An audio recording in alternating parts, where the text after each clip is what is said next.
la grâce de t'avoir connu le vrai Dieu.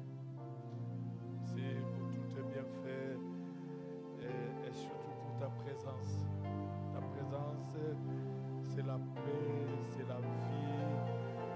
Et nous te célébrons. Merci pour ta parole est esprit et vie. Sanctifie-nous par ta parole au nom de Jésus. Amen. Joyeux Noël. Oh, gloire à Dieu. Gloire à Dieu. Nous allons prendre nos Bibles. Je crois que c'est important.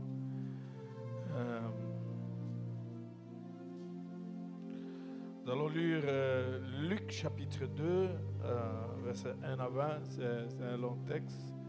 Luc 2, 1 à 20.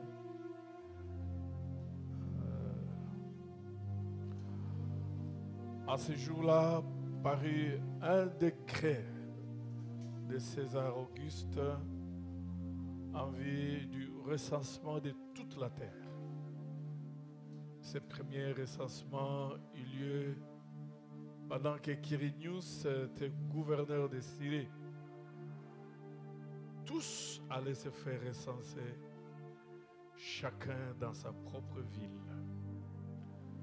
Joseph aussi monta de la Galilée, de la ville de Nazareth, pour se rendre en Judée, dans la ville de David appelée Bethléem, parce qu'il était de la maison et de la famille de David, afin de se faire inscrire avec Marie, sa fiancée, qui était enceinte. Pendant qu'ils étaient là, le temps où Marie devait accoucher arriva, et elle enfanta son fils premier-né. Elle le maillota et le coucha dans une crèche, parce qu'il n'y avait pas de place pour eux dans l'hôtellerie. Il y avait dans cette même contrée de bergers qui passaient dans le champ le veille de la nuit pour garder leurs troupeaux. Un ange du Seigneur leur apparut et la gloire du Seigneur resplendit autour d'eux. Ils furent saisis d'une grande crainte. Mais l'ange leur dit: soyez sans crainte, car je vous annonce la bonne nouvelle d'une grande joie qui sera pour tout le peuple. Aujourd'hui, dans la ville de David, il vous est né un sauveur, qui est le Christ et le Seigneur. Et ceci sera pour vous un signe: vous trouverez un nouveau-né émailloté et couché dans une crèche. Et soudain, il se joignit à l'ange une multitude de l'armée céleste qui louait Dieu et disait: gloire à Dieu dans le lieu très haut et paix sur la terre parmi les hommes qu'il agrée. Et lorsque les anges se furent éloignés d'eux vers le ciel, le berger se dit les uns aux autres: allons donc jusqu'à Bethléem et voyons ce qui est arrivé, ce que le Seigneur nous a fait connaître. Ils y allèrent en hâte et trouvèrent Marie, Joseph et le nouveau-né dans la crèche. Après l'avoir vu, ils racontèrent ce qui leur avait été dit au sujet de ce petit enfant. Tous ceux qui les entendirent furent dans l'étonnement de ce que leur disait le berger. Marie conservait toutes ces choses et le repassait dans son cœur. Et les bergers s'en retournèrent en glorifiant, en louant Dieu pour tout ce qu'ils avaient entendu et vu, conformément à ce qui leur avait été dit. Est-ce qu'on peut acclamer la parole? Gloire à Dieu. Nous pouvons nous mettre. Cette petite exhortation, je l'ai intitulée Christ, notre bonne nouvelle de paix. Christ, notre bonne nouvelle de paix. Comme je l'avais dit hier, nous ne célébrons pas la date, mais nous célébrons l'événement. Un jour, Dieu est devenu homme. Il a pris notre corps pour sauver l'homme. Et nous nous rappelons de cela. Il a pris notre corps. Et Jean le dit clairement que au commencement était la parole. Cette parole était avec Dieu. Cette parole était Dieu. Cette parole est venue dans le monde, la lumière du monde. Et quand vous arrivez au verset 14, et Jean dit, nous avons vu la gloire du Fils unique venu du Père. Ça, c'est un événement merveilleux que nous ne pouvons jamais occulter quand nous sommes chrétiens. Et comme nous l'avons dit, nous ne pouvons pas célébrer la mort sans la naissance et sans la vie. Donc, nous ne sommes pas là dans les dates du 25, ceci, cela. Ma mère, elle est vivante.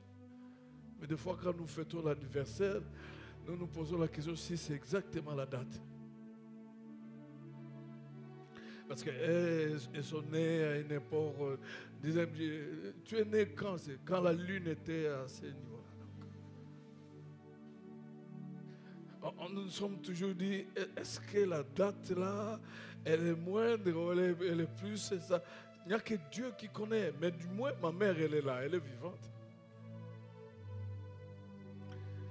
Et donc, cet événement de la venue de Jésus-Christ dans ce monde, c'est lui qui existait sous forme de Dieu, mais qui n'a pas pris cela pour se faire égal à Dieu, qui a pris la condition humaine d'un esclave et qui était obéissant jusqu'à la mort sur la croix, comme un esclave.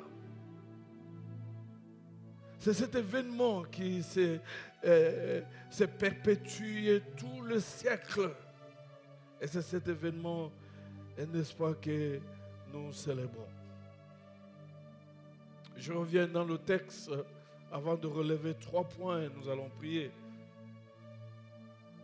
Le texte nous parle d'un recensement. Vous avez Luc qui aborde la chose de manière scientifique. Il parle de la période du recensement et de celui qui à l'époque était l'empereur. Ce qui signifie que quand on consulte les annales de l'Empire romain, on peut trouver la période.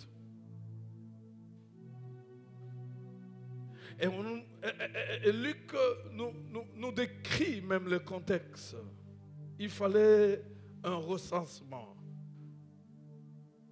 César Auguste avait signé un décret que tout le monde devait se recenser. Comme je l'ai dit au premier culte, César Auguste, c'est un titre honorifique, ce n'est pas le nom. César signifie empereur, Auguste signifie honoré, respecté et élevé. César Auguste. Et à l'époque, il y avait le recensement pour 2 choses. La première, c'était recenser les jeunes qui devaient embrasser la profession militaire. Et malheureusement ou heureusement, pour la Palestine, les jeunes étaient exemptés du service militaire. Et la deuxième chose, on devait recenser les gens qui habitaient l'Empire pour pour la collecte, quand il y aura des moments de prélever la collecte, qu'on puisse savoir ils sont au nombre de combien, et évaluer un peu ce que on peut voir. Donc c'est dans ce contexte-là, finalement, que Joseph et Marie vont se rendre à Bethléem, parce qu'il fallait s'inscrire, être recensé dans sa ville d'originaire, et ils arrivent. Donc ça, c'est le contexte. La deuxième chose que nous pouvons relever dans le contexte, c'est le contexte même dans lequel Jésus-Christ est né. Roi des rois, mais qui n'avait pas de berceau. J'ai entendu ici, on a chanté, on a parlé des trucs des berceaux. Ce n'était pas un berceau, c'était un mangeoire, un endroit où les bêtes viennent manger. Il n'y avait pas de berceau. Et la Bible nous dit qu'il n'y avait pas aussi de place à l'autel. Roi des rois, créateur du ciel et de la terre. Celui qui donne toutes choses, l'or et l'argent, n'avait pas de berceau, il n'avait pas de place à l'autel. Il est venu pour sauver le monde, mais il n'avait pas de place à l'autel 5 étoiles. Il n'y en avait pas de place pour le sauveur du monde. Il n'y en avait pas, il n'y en avait pas de berceau, il n'y avait rien. Il y avait un mangeoire. Vous avez deux étapes d'humiliation dans la vie de Jésus. Il est né dans l'humiliation et il est mort dans l'humiliation. Mais l'humiliation n'était pas le dernier mot de Jésus, parce que la Bible dit que le Père l'a élevé et lui a donné le nom au-dessus de tout nom, afin qu'au nom de Jésus, tout genou fléchisse et que toute langue confesse que Jésus-Christ est Seigneur. L'humiliation ne sera jamais ton dernier mot. Il est né dans l'humiliation, et il est mort dans l'humiliation, mais il est ressuscité, il a été élevé et assis aujourd'hui à la droite du Père, entouré, adoré.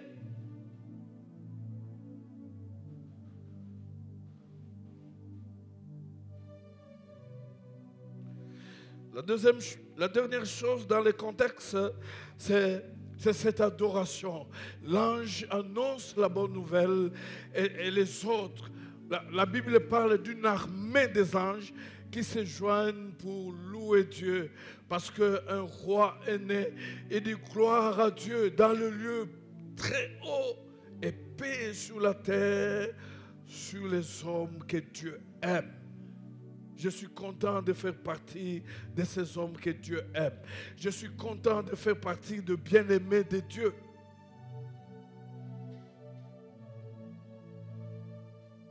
Et ce qui est formidable, l'adoration était conduite par deux chorales. Il y avait la chorale céleste avec les anges, mais il y avait aussi la chorale terrestre, le berger, qui après avoir vu Jésus, ils ont adoré, ils louaient Dieu. La Bible dit qu'ils louaient Dieu par ce qu'ils avaient entendu et vu, ils louaient Dieu. Je l'ai dit au premier culte. C'est bien quand ton adoration se rejoint à l'adoration divine.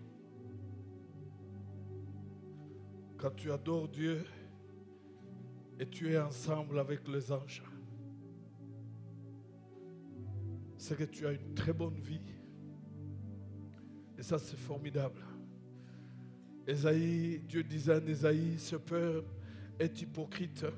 Il m'honore de lèvres, mais le cœur est éloigné de moi. Hypocrite. Le roi des rois. Le roi des rois. Il n'avait pas de berceau. Je l'ai dit au premier culte que Christ est né comme roi. Et quand vous lisez Matthieu chapitre 2, Les 11 premiers versets, on dit que les mages ont fait tout un déplacement de l'Est pour venir chercher où est né le roi des Juifs. Il n'était pas devenu roi, mais il est né roi. Il a vécu comme roi et il est mort comme roi. Parce que sur la croix, il y avait l'écriteau, celui-ci est le roi des Juifs. Et il est ressuscité comme roi. Et il est monté au ciel comme roi. Et il est assis à la droite du Père comme roi des rois. Mais il n'avait pas de berceau.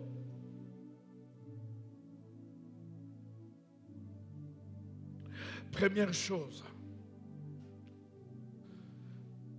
L'ange dit, n'ayez pas crainte, parce que celui qui naît, il ne vient pas faire peur aux gens, mais il vient mettre les gens à l'aise. Il vient réjouir les gens. N'ayez pas peur, car ce jour est un jour de bonnes nouvelles. Il est né à Bethléem un sauveur. Il s'appelle Jésus, un jour de bonnes nouvelles.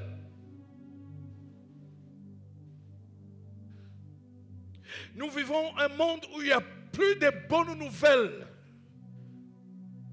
Quand vous suivez à travers les réseaux, quand vous suivez à travers la télévision, il y a toujours des mauvaises nouvelles.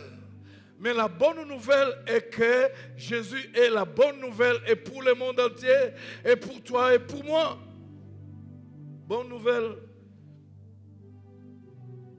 Je l'avais dit au premier culte que si les mauvaises nouvelles peuvent apporter la dépression, le stress, si les mauvaises nouvelles peuvent tuer, cela veut dire que la bonne nouvelle peut donner la vie. Et la bonne nouvelle de la naissance de Jésus, n'est-ce pas, à Bethléem, est une bonne nouvelle de la vie. C'est la bonne nouvelle de la vie.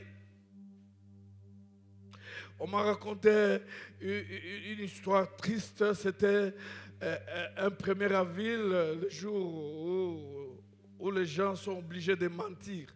Mais ça, les chrétiens ne peuvent pas le faire.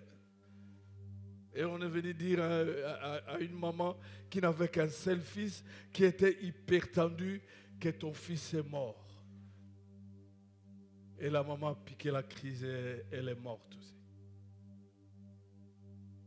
Quand nous annonçons la bonne nouvelle, les gens ont la vie et pas la mort. Et nous devons annoncer la bonne nouvelle. Je l'avais dit, n'est-ce pas, le mot qui a été traduit par bonne nouvelle dans le monde romain signifiait évangile. L'évangile, c'était la bonne nouvelle concernant l'empereur, c'est-à-dire sa venue, sa victoire, la naissance d'un fils. Évangile. Dans le monde romain, quand le fils d'un empereur était né, celui qui annonçait pour la première fois la naissance du fils de l'empereur, cette annonce-là, on l'appelait bonne nouvelle, évangile.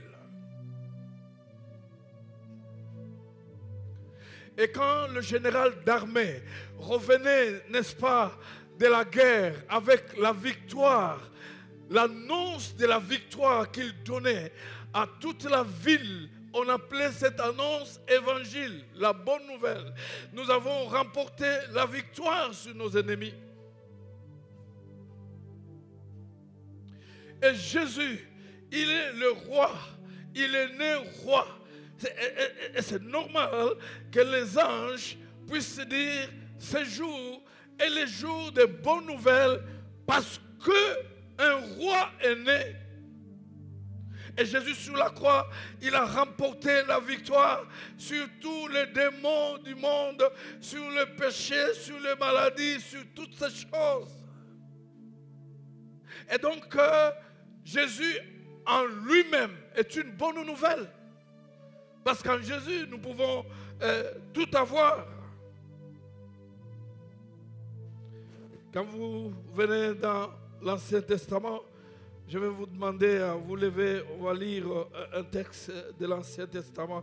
Quand vous venez dans l'Ancien Testament, le mot qui a été traduit par bonne nouvelle, cela signifie la bonne nouvelle que Dieu règne sur l'univers et qu'il intervient dans la vie de son peuple. Quand Dieu règne dans l'univers et intervient dans la vie de son peuple, tout cela, on l'appelait bonne nouvelle. Je vais lire le verset 7, dit ceci, qu'ils sont beaux le pied de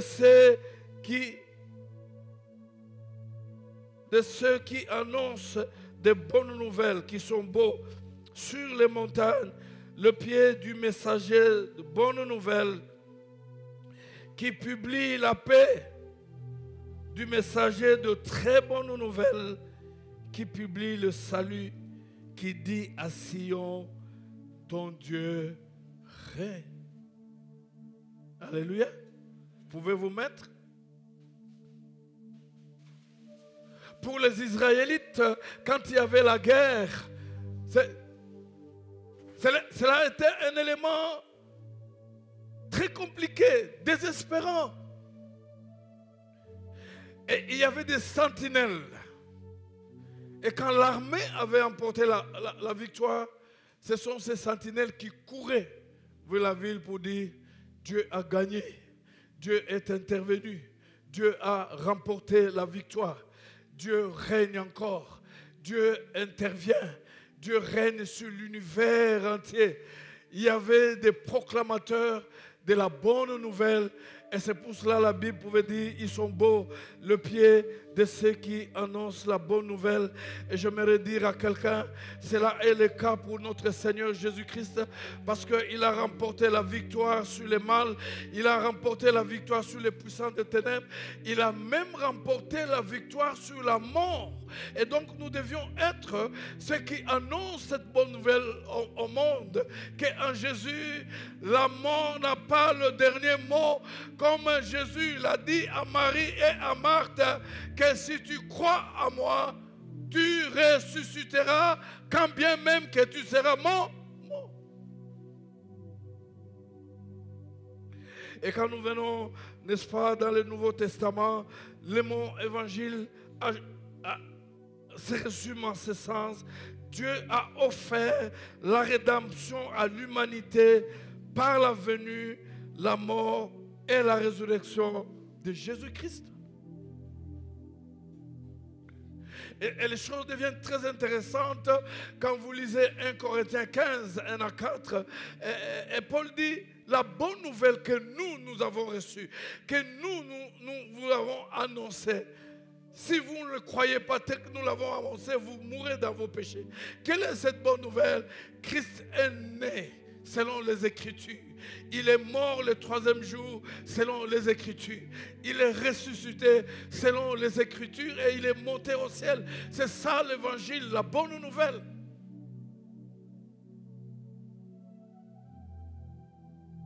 Et l'ange dit, n'ayez pas peur. Aujourd'hui, c'est le jour de la bonne nouvelle parce qu'en Bethléem, un enfant nous est né, un sauveur nous est né en Bethléem. Bethléem signifie maison de pain. La deuxième chose que j'aimerais dire avant d'aller vers la fin, c'est la fidélité de Dieu. La fidélité à ses promesses. Notre sœur nous a lu, n'est-ce pas, le texte d'Ésaïe 7,14. Dieu avait promis de donner un signe au roi qui avait peur de la guerre, qu'une vierge, jeune fille, sera enceinte et qui mettra au monde un enfant. Et on l'appellera du nom d'Emmanuel, la fidélité de Dieu.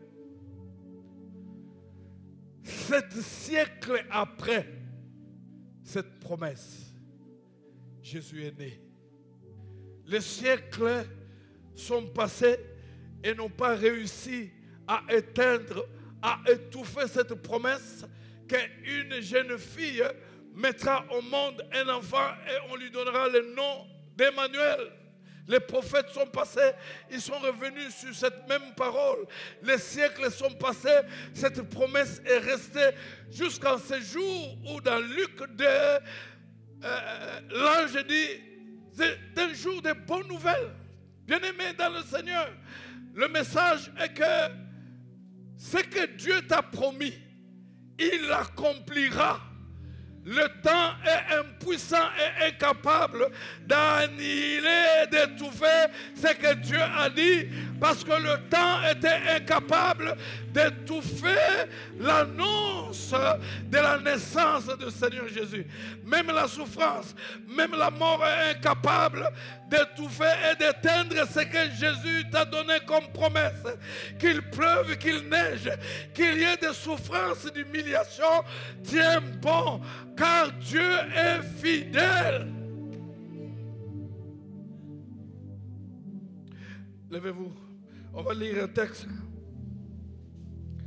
Josué chapitre 21. Josué chapitre 21. À partir du verset 41. C'est ainsi que l'Éternel donna à Israël tous les pays qu'il avait juré de donner à leur père, et ils en prirent possession et s'y établirent. L'Éternel leur accorda du repos tout alentour, comme il avait juré à leur père. Aucun de leurs ennemis ne put leur résister, et l'Éternel livra tous leurs ennemis entre leurs mains. De toutes, est-ce qu'on peut lire ça tous ensemble? De toutes les bonnes paroles que l'Éternel avait dites à la maison d'Israël, aucune ne resta sans effet, toutes s'accomplirent. C'est cela ton cas. Tout ce que Dieu a annoncé en ta faveur ne restera jamais sans effet. Tout cela s'accomplira, mais dans son temps. Et la parole de Dieu dit, même si cela tarde, sois patient à temps, parce que cela s'accomplira certainement.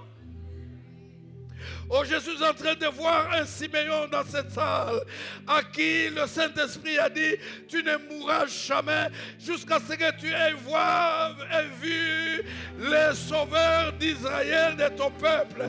Gloire à Dieu. Gloire à Dieu. Siméon avançait en âge.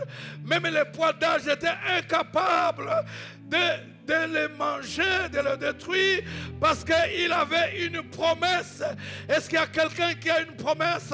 Oh, gloire à Dieu. Pour le moment, je n'ai rien, mais j'ai les promesses de l'Éternel. Et de ces promesses de l'Éternel, j'aurai tout un jour. La Bible dit que quand on amène Jésus pour le présenter à l'église, le Saint-Esprit est venu dire à Siméon, maintenant lève-toi, tu peux aller aussi à l'église, parce que ce qu'on t'avait promis est accompli. Et quand Siméon est arrivé à l'église, il dit, oui Seigneur, j'ai vu de mes propres yeux, tu verras de tes propres yeux ce que Dieu t'a promis. Il dit, j'ai vu de mes propres yeux, j'ai touché de mes propres yeux, et maintenant tu peux me laisser partir. Il était fatigué, moi je ne suis pas encore fatigué, je verrai de mes propres yeux, je vais continuer à vivre. Je toucherai de mes propres yeux, je vais continuer à vivre. Tu verras de tes propres yeux et tu continueras à vivre. Dieu est fidèle. Ne laissez pas des situations t'intimider. La dernière chose, vous pouvez vous mettre.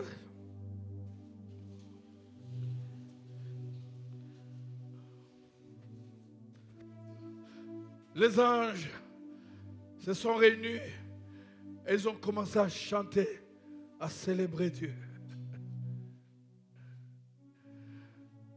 Gloire soit rendue à Dieu. Dans le lieu très haut, et paix sur la terre, sur les hommes qu'il aime.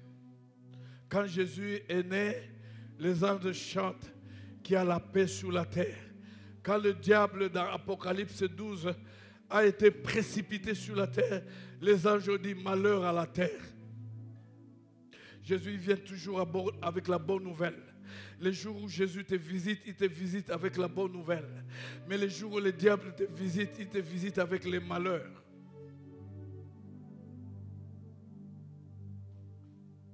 Les anges, ils ont adoré Dieu. Et nous le voyons même dans Matthieu, comment les mages se sont agenouillés devant Dieu, le roi des rois. Où est né le roi des Juifs? Et après avoir l'adoré à genoux, ils ont sorti l'argent, ils ont sorti l'or, le miret et toutes ces histoires, même pour sa sépulture. Je l'ai dit au premier culte, ce qui m'étonne, c'est ici. Vous voyez les gens, quand il s'agit de l'adoration, c'est comme s'ils comptaient les oiseaux. Ici, il n'y a pas de titre. Il y a une seule personne qui a le titre, c'est Jésus. La Bible nous dit que les 24 vieillards, ils se sont agenouillés, ils ont jeté leur couronne en train d'adorer le roi des rois. Quand nous entrons par la porte là-bas, toutes les couronnes, nous les jetons. Nous venons adorer le roi de gloire. Nous dansons, nous chantons. Combien je n'étais pas un merveilleux. Un jour, je reçois un grand monsieur. Il était un grand monsieur, très bien habillé. Alors on a parlé, on voulait prier. Je prie un truc pour qu'il s'agenouille avec sa veste là. Il m'a dit non, pasteur, je n'avais pas ça. Moi, j'ai fraudé sur les sous-titres. Vous savez, il y a des très bonnes confessions quand tu es dans les bons. Il dit, moi là, je fraudais dans les sous-titres. J'avais des habits troués. Je n'avais pas tout ça. Je l'ai vu s'agenouiller en train d'adorer le Seigneur, en train de louer Dieu. L'humilité, ce n'est pas de venir en chemise. L'humilité, c'est s'abaisser volontairement devant Dieu, en train de l'adorer, parce que moi et ce que j'ai ne signifie rien devant celui qui m'a donné tout ce que j'ai, qui m'a donné le statut, qui m'a donné la valeur, qui m'a donné un nom. Moi, je t'ai oublié, ce Dieu-là, en mourant sur la croix, il m'a tout donné. Et pour l'adorer, je n'ai pas de problème.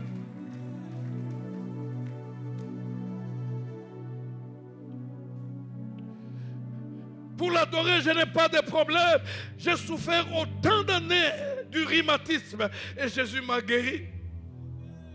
Pour l'adorer, je n'ai pas de problème. Si tu as le rhumatisme, tu seras guéri aujourd'hui. Commence à adorer Dieu. On n'adore pas le Seigneur assis sur la chaise. Et quand tu es assis sur la chaise, orgueilleux, alors que tu n'as rien. Et Dieu, il sera debout ou assis. Vous savez, l'orgueil, des fois, c'est rien.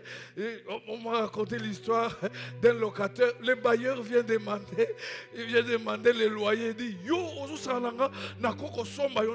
mais le loyer n'a pas payé. Le loyer n'a pas payé. Est capable de payer le loyer, seulement capable de payer et le bailleur et la personne. C'est l'orgueil que tu as. C'est rien.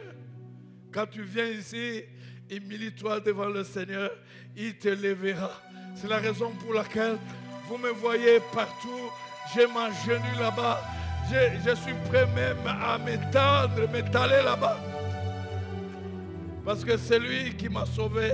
Il a accepté le mangeoire.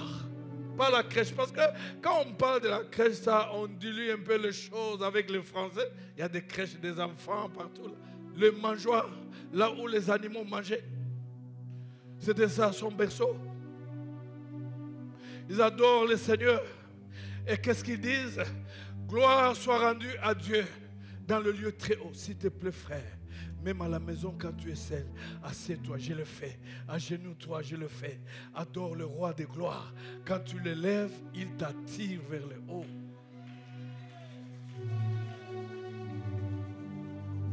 Paix sur la terre. Paix sur la terre. Pas à n'importe qui. Pas sur n'importe qui. Mais paix sur la terre. Sur les hommes qu'il aime. Parce que la Bible dit, il n'y a pas de paix pour les méchants. C'est seulement la présence de Jésus qui peut justifier la paix. Bien-aimés dans le Seigneur, on ne peut pas acheter la paix. Je l'ai dit au premier culte, vous pouvez acheter les armes pour aller vous battre à l'Est, mais vous n'achèterez jamais la paix. La paix, c'est Dieu qui les donne.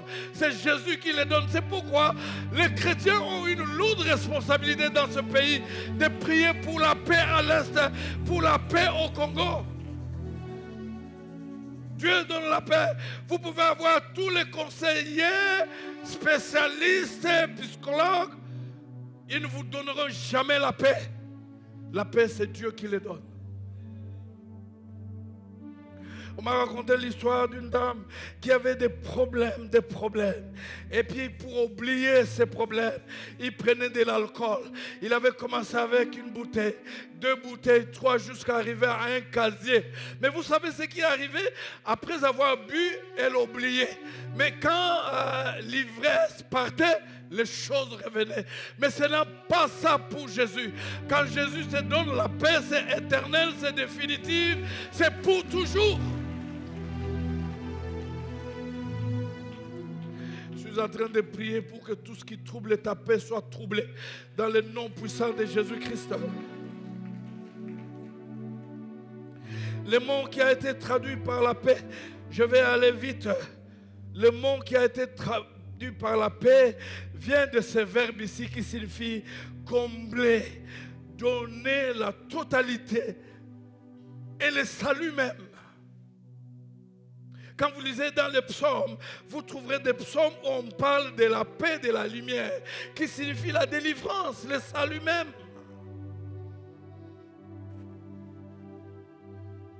La paix, c'est ce bien-être, le bien-être matériel, le bien-être spirituel, le bien-être social, le bien-être physique. Ça dit que la paix touche tous les domaines de ta vie. Cela ne veut pas dire que tu as beaucoup d'argent et tout le temps tu pars te faire soigner en Suisse, en Afrique du Sud, en Inde. Jésus veut que tu aies l'argent et tu aies aussi la bonne santé.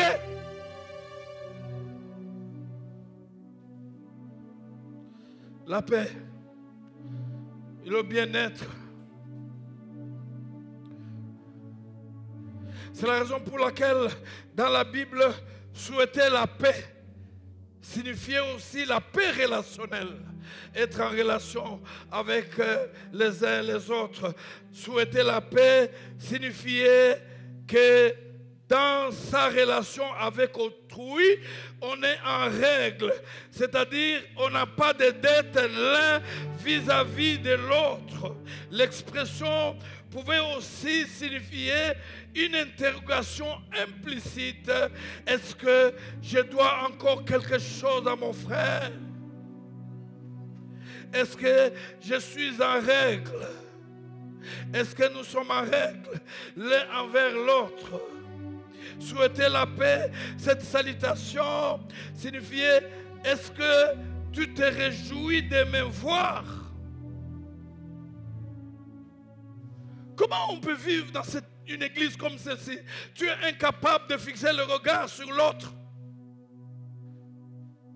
Quand tu entres là-bas, tu regardes, il est assis où? S'il est assis à droite, toi tu vas à gauche. En Israël, quand on disait shalom, paix, signifiait moi et toi, il n'y a pas de problème. Je suis content de te voir. Est-ce que tu es content de me voir? En Israël, quand on parlait de la paix, on signifiait nous sommes en bonne relation, en bon terme. Nous sommes en règle avec toi. Et la parole de Dieu dit en Hébreux 12, 14 que sans la sanctification, personne ne verra Dieu. Mais si cela dépend de toi, sois en paix avec qui? Avec tout le monde. Est-ce que tu es en paix?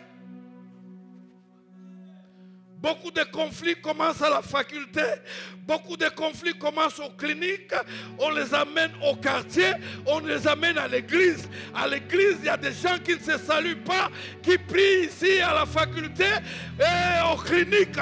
Ils ne se saluent pas. Les conflits, ils l'ont amené jusque dans le quartier. C'est le moment d'être en paix, de se poser la question. Est-ce que je suis en bon terme avec l'autre? Parce que la paix signifie être en bon état sur le plan relationnel. C'est pourquoi il y a l'empoisonnement même dans le milieu culturel. Ces choses, vous ne les connaissez pas. La Bible dit, heureux les artisans de la paix, car ils seront appelés qui? Enfant de Dieu. Si tu n'es pas artisan de paix, tu n'es pas enfant de Dieu, tu es enfant du diable. Quel que soit le temps passé à la paix périquine, réfléchis, revois. Est-ce que tu es en paix? Est-ce que tu es artisan de paix?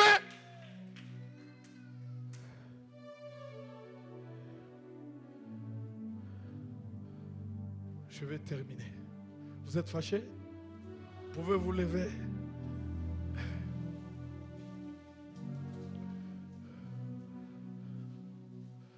La Bible dit, le châtiment qui nous donne la paix est tombé, et par ces meurtrissures nous avons été. Quelqu'un a payé un prix pour que tu sois en paix, pour que tu sois en paix physiquement, pour que tu sois en paix socialement, pour que tu sois en paix matériellement, pour que tu sois en paix spirituellement. Quelqu'un a payé un prix. Et Paul pouvait dire, nous sommes en paix avec Dieu. Nous ne sommes plus ennemis. Quand nous étions ennemis, rejetés par tous, Christ est mort sur la croix pour nous. Nous ne sommes plus les ennemis. Et quand vous lisez Ephésiens chapitre 2, 11 à 14, la Bible dit, Christ est notre paix. Et il a brisé les murs de l'inimitié. De deux, il en a fait un. Il y a des murs entre toi et ton frère à l'église. Il y a des murs entre toi et les voisins dans le quartier. Il y a le mur entre toi et les collègues à la faculté. Il y a le mur entre toi et les collègues aux cliniques. Des fois, je suis malheureux. Tu arrives quelque part dans la visite. Ce sont les païens qui viennent te dire, s'il te plaît, aumônier, il prie avec vous, même aux cliniques ici. Alors, on est confus. On garde seulement silence, parce que si on dit ne prie pas, on va mentir. Mais si on dit aussi qu'il prie avec nous, on va faire la honte à Jésus-Christ. Est-ce que tu es en bonne relation? Gloire soit rendue à Dieu dans le lieu très haut.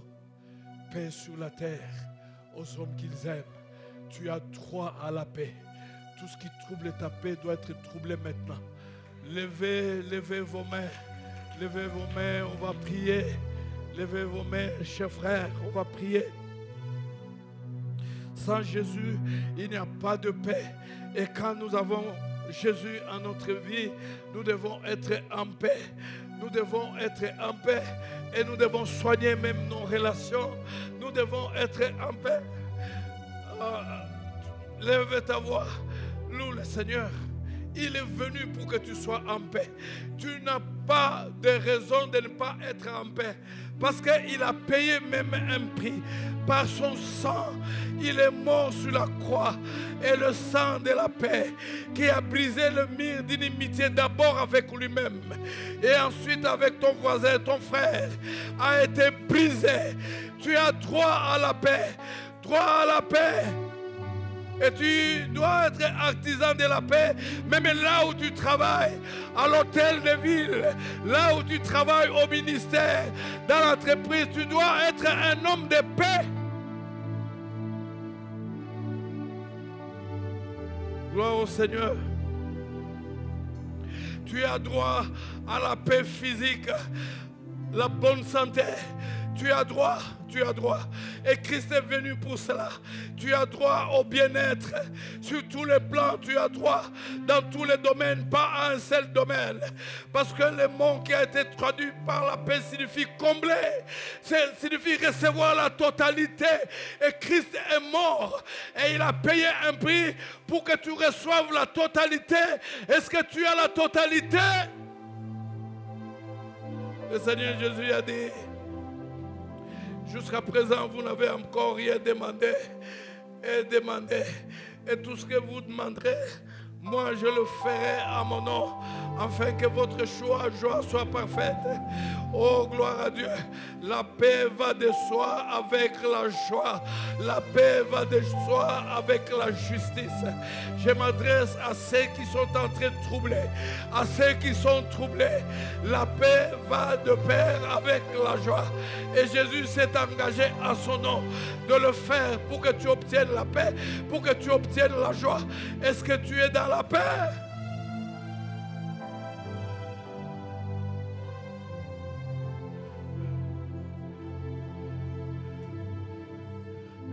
Je ne voulais pas terminer comme ça. Je voulais prier pour quelqu'un qui est en train de troubler, qui est troublé. Si tu es là, tu peux lever ta main. Tu es troublé. Lève bien ta main. Quelqu'un qui est troublé, qui est en train de troubler, parce qu'il manque de quelque chose, qui enlève la joie. Et il a besoin de la paix dans sa vie.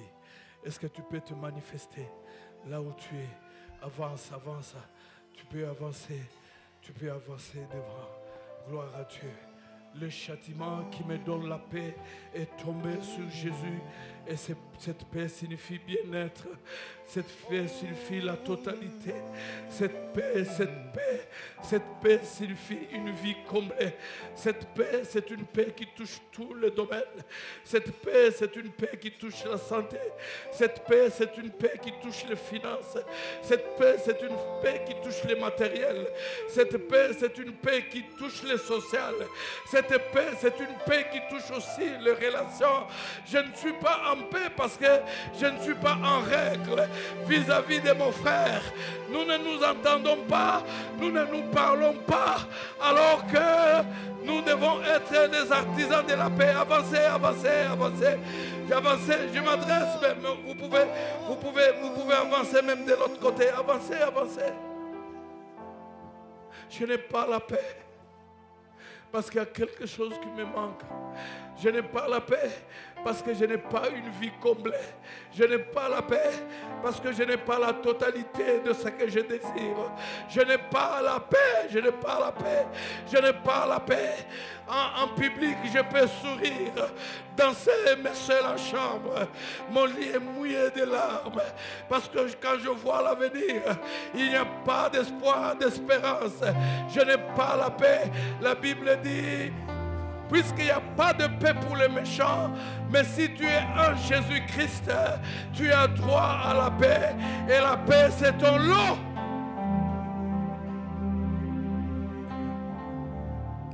Levez vos mains. Dites à Dieu ce qui te fait manquer la paix.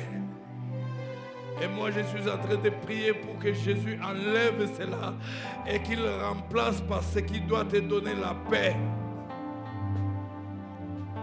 Car Christ notre paix a été immolé.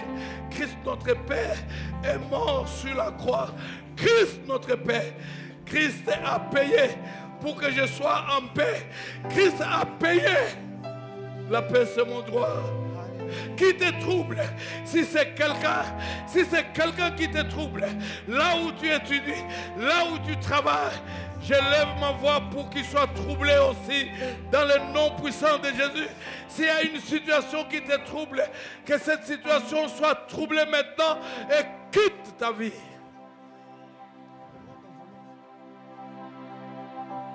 Un jour de bonnes nouvelles. Oh, la paix que Jésus donne. Gloire à Dieu au lieu très haut. Je n'ai la paix sur la terre aux hommes qui l'aiment. Père, je t'aime. J'ai reçu Jésus dans ma vie. J'ai droit à la paix. Il a payé pour ma paix.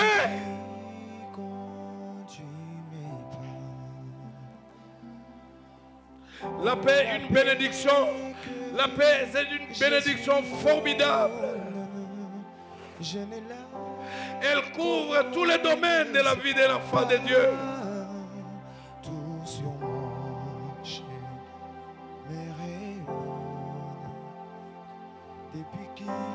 Si c'est la maladie qui t'enlève la paix, j'ordonne à cette maladie de quitter maintenant dans le nom puissant de Jésus. Si c'est le manque qui t'enlève la paix, que ce manque quitte et que les avoirs rentrent. Si c'est le chômage,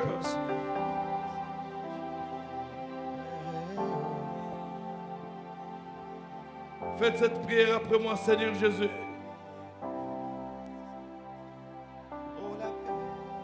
Tu es la source de ma paix.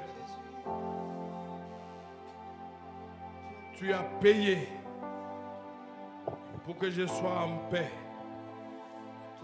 que je vive en paix, que j'ai la paix.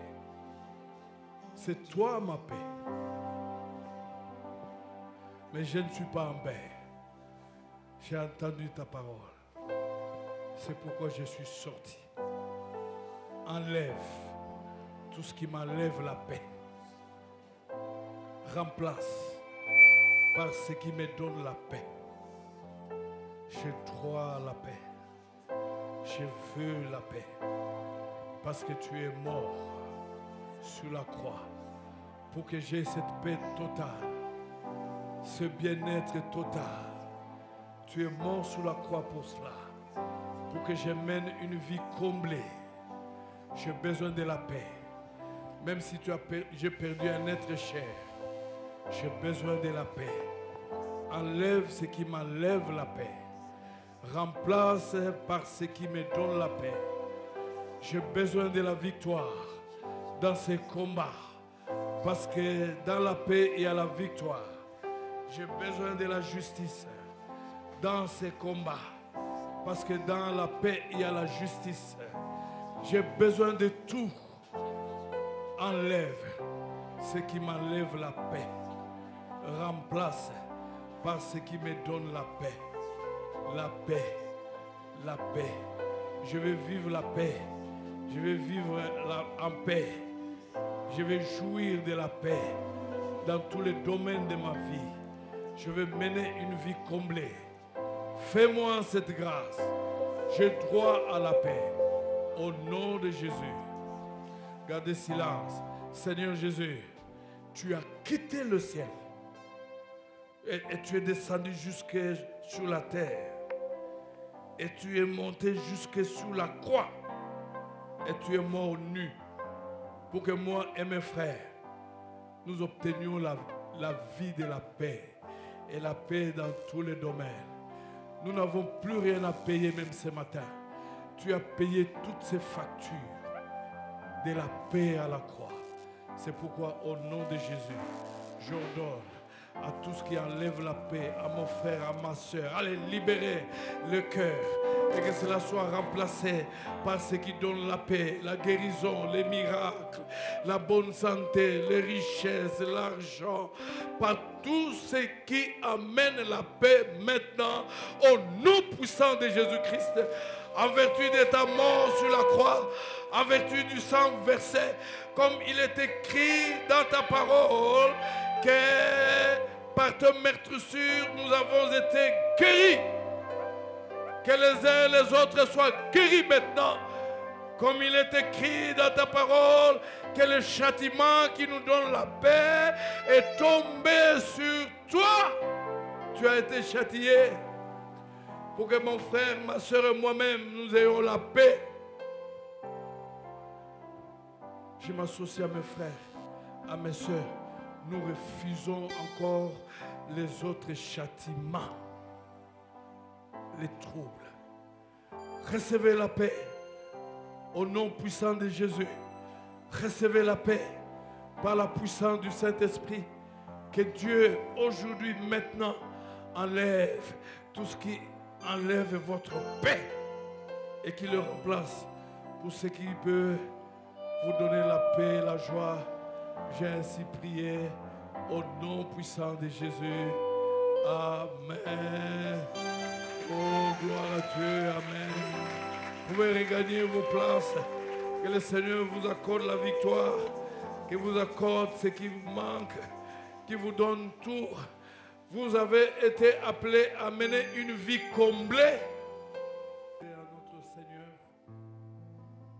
Ici, il y a aussi des enfants de Dieu. Qu'il intervienne. Que la guerre s'arrête. Les armes n'ont pas pu apporter la paix. La communauté internationale, toutes les médiations. Mais Jésus peut apporter la paix parce qu'il n'échoue jamais. Levez vos mains.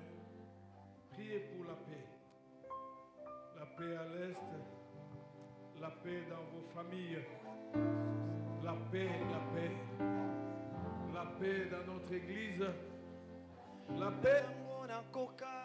Il y a des familles divisées. Mais des fois, ceux qui sont à la base de cette famille, ce sont des chrétiens.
Faire la prière finale. Comment on peut vivre dans une famille, on est chrétien, mais il n'y a pas de paix? On ne s'entend pas. Comment on peut travailler pour Dieu dans une chorale où on ne s'entend pas? on est des ennemis dans un département où on ne s'entend pas.